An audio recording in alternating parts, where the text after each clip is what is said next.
17 učencev 8. in 9. razredov iz osnovne šole Sostro se je spomladi, ko gibanje zunaj občin ni bilo dovoljeno, skupaj z mentorjem lotilo raziskovanja domačega kraja. V okolici šole so izbrali 33 vrhov in jih opremili z informacijskimi tablami. Rada delam iz lesatkov na splošno in sem se potem odločila, da bi pomagala učitelju to delati, pa učiteljci. Nisem še prej vedel, kako se z bormašino vrta v drevesa.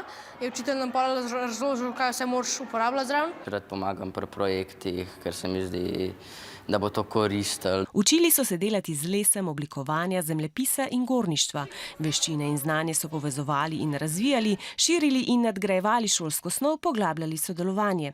Vse to je namen obšolskih dejavnosti, ki so za vas koristne, saj tako lahko raziskujete, kaj vas zanima in kaj bi radi v življenju počeli.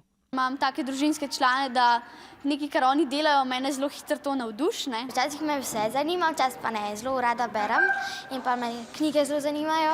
Odloči se, kaj prijatelji delajo.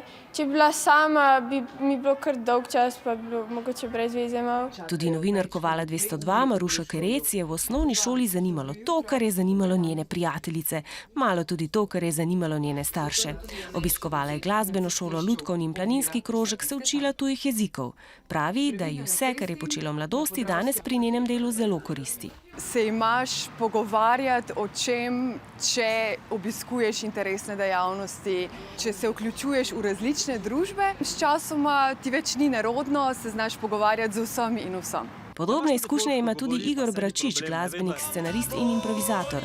Različni športi, glasbena šola, pevski zbor, jeziki, taborniki. To, kar danes počnem, sem mogoče večino teh stvari se naučil ne v šoli, ampak na teh drugih aktivnostih. Pri tabornikih, ker sem se naučil ful enih stvari v zvezi z nastopanjem, pa z logistiko, pa z organiziranjem, pa tudi pri športu, ker se naučiš drugega zgubljati, pa sodelovati. Vse te stvari ti dajo nekaj ekstra. Pomembna pa je tudi prava mera, da kopica dejavnosti ne postane prenaporna. Nič ne škodi tudi prosti čas, ko se lahko po mili volji prepustite domišljiji.